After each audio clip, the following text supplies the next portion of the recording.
We're about to witness and enjoy a truly thrilling chess game, where the white pieces deliver a brutal and decisive punishment to the classic Alekhine defense. As you know, this is the defense where black does not move any pawns on the first move, but instead develops their knight to f6, attacking our d4 pawn right away. Of course, on this channel, we've seen this opening several times, both with white and with black. Why? Because on this channel, we don't miss a single opening. Let's see exactly how the player with the white pieces handles it, because the really good thing about this opening for white is that now we can simply keep pushing our pawn forward while attacking a knight that, poor thing, won't have a single good place to retreat to. In this specific case, the knight moves to d5, since it's clearly the best move on the board. The knight gets centralized, and of course, we just keep following the logic of the position. As always in these videos, we're going to try to learn a bunch of strategic lessons that can help us win a lot more of our games, right? When we're just starting the game, what exactly should we do? We should aim to place our pawns directly in the center whenever possible, right? Whenever it is possible, on these four squares, on these four spaces, which would be even more ideal, and then strategically develop our minor pieces, whether that means bishops or even knights first. In this game, the rules are bent a little, because after this d6, you'll see that white uses an expansion plan. Soon you'll understand why I call it that.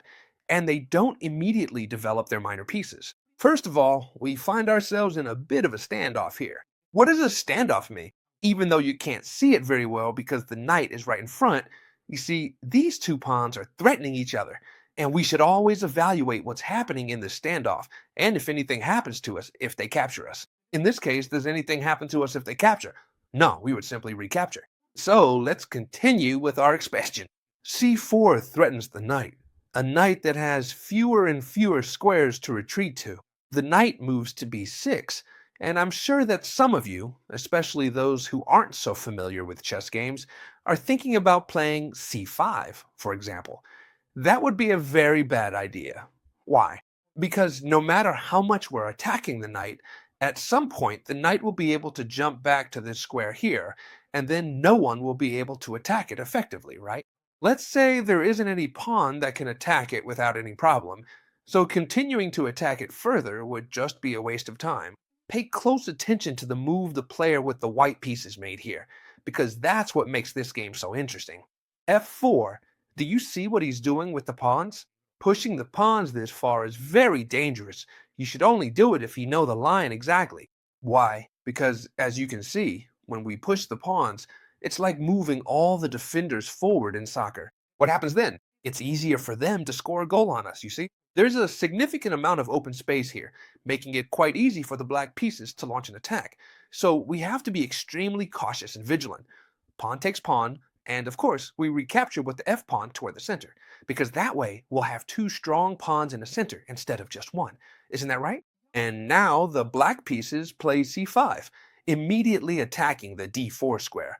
Would it be a good idea to capture that pawn? Nah, it wouldn't be a good idea. Even though it seems completely free, capturing this pawn would leave us in a very bad position. For example, they could trade queens with us, and then later play knight to a4, and they're almost certain to recover this pawn very easily, either with one knight or even two. Sometimes taking a free pawn isn't the best option. So what do we do if our pawn is being threatened by two pieces? Advance, we play d5, we have a good pawn structure in the center of the board, and yes, we have a lot of space. But there's a downside. Our opponent is better developed than we are. They have a knight out, and we do not have any pieces developed yet. e6. They are threatening the d6 pawn again. Would it be a good idea to advance it?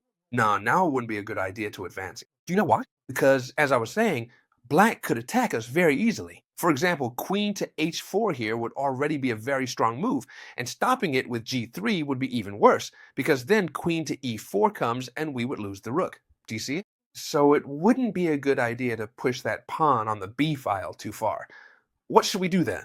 Well, just leave this pawn alone here, for example. Play knight to c3, finally developing a piece and covering this square here. The difference is that now if they play queen to queen to h4, we can play g3 because queen to e4 isn't possible. We have the knight covering that square. Do you see the difference? So black captures the pawn. With what do we capture? with the pawn, with the queen, or with the knight. The best is with the pawn. That way we once again have two strong central pawns here, which are always better than having a lone pawn. Pay attention to black's move, c4, because this move doesn't make any sense, right? Well, yes. What they're doing is preventing this bishop from developing easily. It could only be developed to e2. Why? Because it can't go to d3 because of this pawn, nor to c4 because the pawn is defended, and obviously it can't go to b5 because bishops can't jump. So as you can see, this check was dangerous because the bishop, the pawn, is covering the c6 square, and it was quite risky. Therefore, black advances their pawn to c4, knight to f3, developing the knights first, which is something I recommend in most of our games. Start with the knights. Bishop to g4. They're doing the typical pin that we've taught you how to punish several times on the channel, right? They pin our knight. We can't move it because if we do, we lose the queen. And now, a good idea to get out of the pin is usually to move the queen aside. Why? Because bishop to e2 tends to be very passive. They place this bishop here, strong, it's true, but very, well, passive here on e2, where it can't do much except defend the knight. So it might be better, for example, to play queen to d4, which not only threatens the bishop, but also targets this c4 square. Obviously, moving the bishop away would be pretty sad. It's actually better for black in this specific case to trade the bishop for the knight. You'll soon see that this is going to turn into a fascinating and complex struggle. A lot of lines are beginning to open up across the board, and that is very true. So this game is already looking really good from a spectator's point of view. If we were the ones playing it, maybe we wouldn't like it as much. Why? Because we could get attacked from a lot of different sides. However, if we're the ones watching, studying, and finding the ideas, we can really enjoy this game a lot. You'll see how it continues. Bishop to b4. Once again, they're pinning us the same way. They're really persistent with this pin, aren't they? With this pin, does it bother us right now? No. When does a pin bother us? When they can introduce an additional attacking piece to threaten the pinned piece. For example, here it's true that they could come and threaten us with knight to a4. However, nothing would really happen if they capture this knight, because if they do, we simply recapture with the pawn, and nothing at all has happened here. So we're not worried about it. And since we're not worried, what can we do? For example, we can take back this pawn that's being attacked twice, by the queen and the bishop. Bishop takes on c4. We're not worried if they capture our bishop with the knight, because we would simply continue with queen takes. Attack the bishop, our position would be extremely good, and the opponent's king would still be in the center. That is why your opponent in this match makes the wise decision to castle well before it becomes far too late. But what is the underlying problem with that move? Logically, when the king is in the center, we want to open up lines, right? We want to push these pawns to open lines and try to attack the king. But when the king is castled, we want to attack the castling. And let's think about something. How many pieces are defending the castling? Actually, none of the minor pieces can help because they are all currently stuck on the queen side. When you see that all of the pieces are positioned on the opposite flank from the castling, that is a major warning sign for us to immediately start attacking the castling position. And how can we do that? Well, look, rook to g1. It's true, we won't be able to castle short, and we'll see if we castle long, but this rook on the g-file, which is a semi-open file because our pawn is gone, is already directly attacking the king. And if our opponent gets distracted, we're creating threats, like for example e6. Threatening checkmate with the queen and the rook. Therefore, here, wisely, the player with the black pieces decides to play g6, thus blocking the rook's line.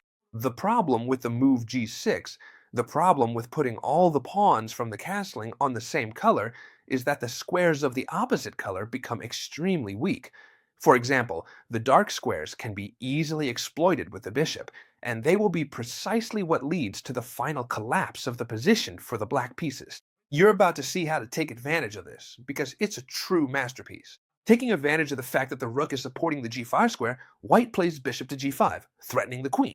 The problem with bishop to g5, pay attention, is that the queen can move to c7, and it looks like white is in serious trouble. You probably haven't realized it yet, but once I explain it, you'll understand what's really going on. First, our bishop is being threatened by both the knight and the queen, so it's only defended by the queen, which means we either move it or defend it. But what's the problem here? Because you might be thinking, well, we just move it and that's it. That's right, but now look at what happens. It was a double attack.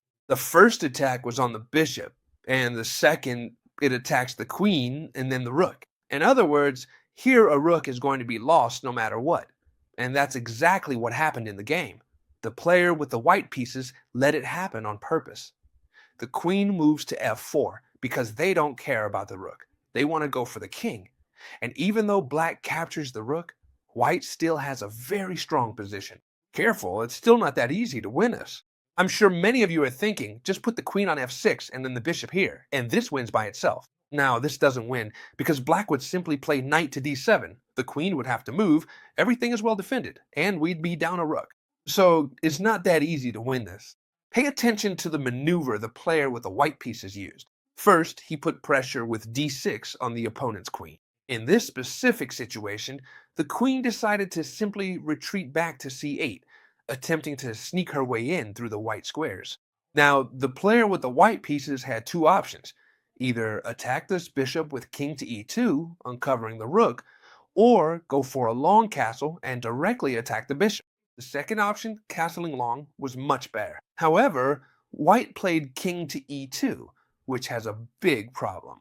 If here, black had found the most accurate move, which was to defend the bishop by moving the queen to the c5 square, black would be significantly better because it would not be easy for white to find a checkmate, and black would have a clean extra rook as well, so black would be in a much better position overall.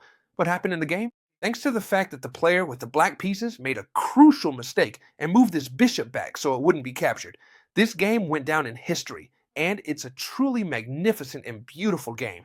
The move is knight to e4.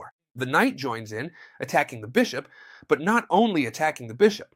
What it really wants is to get in and take advantage of all these weak squares left by the opponent's king side when they play g6. Do you remember when we placed the rook on g1?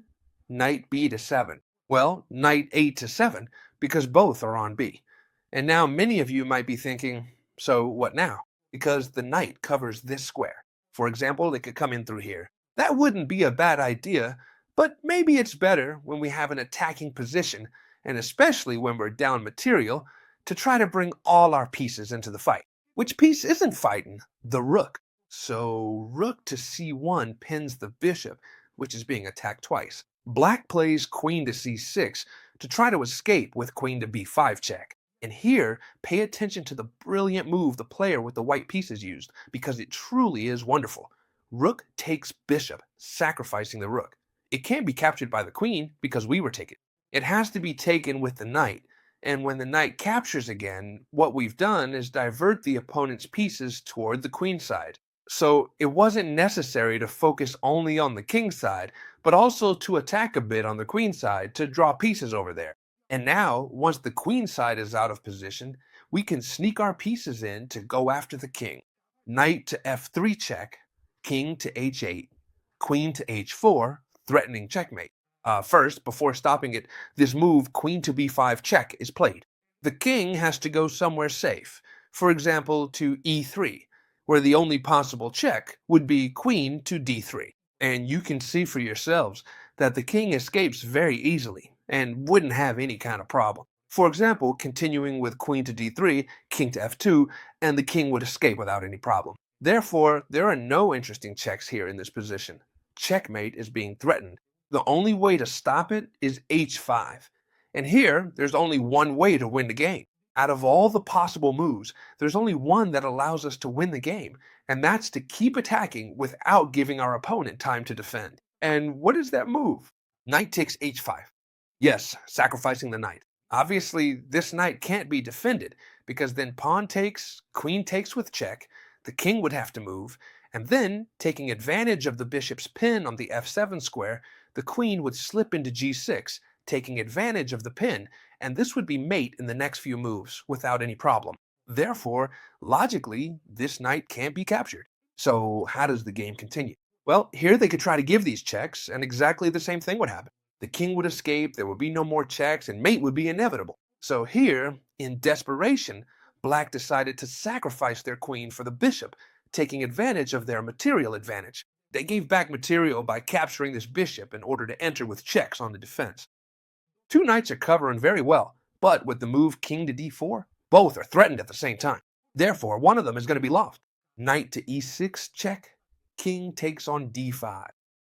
And now, as you can see, well, it's true they can capture here. Before recapturing the knight, this move was played. A discovered check. He can't block it with the knight because that would be me. The only move is king to g7. And now, yes, queen takes knight. Black tried to hold on a little longer, but look how elegantly the white player finishes the game. He brought his king into the attack. King takes on e6, and now black can't do anything. Rook to f8, the pawn wants to promote, a5, and simply knight to g4, sacrificing the queen, huh? Pay attention because there's a check with rook. The king has to move back. And now this check wins the queen. But it's not a problem because after the exchanges, the queen simply comes back to d8, and this position is, of course, completely winning. No matter how much you capture here, check, the king has to move, and you can simply capture here, or even take this pawn first, and the black piece is resigned. What did you think of that? Isn't it impressive? It is truly just as impressive as the comprehensive masterclass that Grandmaster Mauricio Flores has prepared for all of us. As you can see, look at everything he's done, huh? He's interpreted a pawn structure, which is the king's Indian, one that we can reach from many openings and turn into a winning model. They've put a bunch of videos here for you, and they're already available in Spanish and English, with lots of puzzles too, right? It's not just a video course, it's a video course with puzzles that you can try out yourselves to see if you've done everything right, isn't it? As you can see, there's all this, all of this, all of it made by a Grandmaster, right? One of the Grandmasters who understands positional chess the best out of everyone I know, Grandmaster Mauricio Flores. And he explains everything to you in the videos, super well explained. Grandmaster level concepts made accessible to everyone. You have no idea what this is, huh? It took some effort to convince Mauricio to do something like this. You know that Grandmasters are in very high demand, and even more so Grandmasters of this caliber. So if you truly want to start training seriously, I highly recommend that you take a very close look at it. I am personally asking you please to consider this, because I myself have worked very hard on this specific course, and I found it to be absolutely amazing, I assure you. Otherwise, I wouldn't be telling you this. So you have it available right down here in the description at a super reasonable price. You know how a single lesson with a Grandmaster can cost hundreds of dollars. Just imagine this, there are more than 20 lessons. You'll see the price, but it's honestly ridiculous. You're going to love it. In fact, everyone who has joined has told me it's incredible, that you expected much less. So I'm really happy about that. And go ahead and join. It's right down here in the description. During these first few initial days, you will get an even lower special price. So if you really want to take full advantage of it, it is entirely in your hands. Hey, if you have any specific questions about the purchase, or if you have any kind of doubts at all, you can write to us and we will answer all your questions right away. I need all of you to start studying the right way, without rushing, okay? And without headaches. If you're wondering whether this will work or not, or anything else, you can write to us. We're here for whatever you need. Also, Mauricio already told me that if you have any questions about the course, if there's something you don't quite understand, or if you want something extra, he'll add it for you without any problem and at no extra cost. You have no idea how valuable this is. Friends, we're talking about a great teacher here, you know? Plus, Mauricio Flores has one of the best-selling and most sought-after books in the chess world, Chess Extractors. It's excellent.